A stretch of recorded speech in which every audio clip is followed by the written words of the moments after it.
Ketua Dharma Wanita Kemenak Aceh Timur, dampingi Ketua DWP Kemenak Provinsi Aceh dalam kunjungan ke panti asuhan di Kabupaten Aceh Timur dalam Ramadan Berbagi.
Warahmatullahi wabarakatuh. Kami sekarang berada di asrama panti asuhan Rodatul Amal, Rodatul Amal, Kecamatan Kabupaten Aceh Timur, Idi Raya.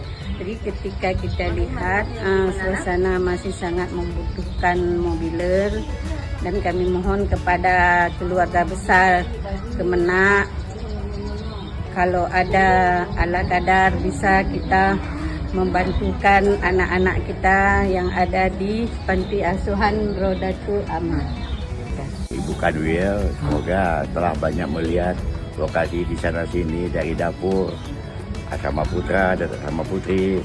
Jadi kami memang masih sangat membutuhkan banyak.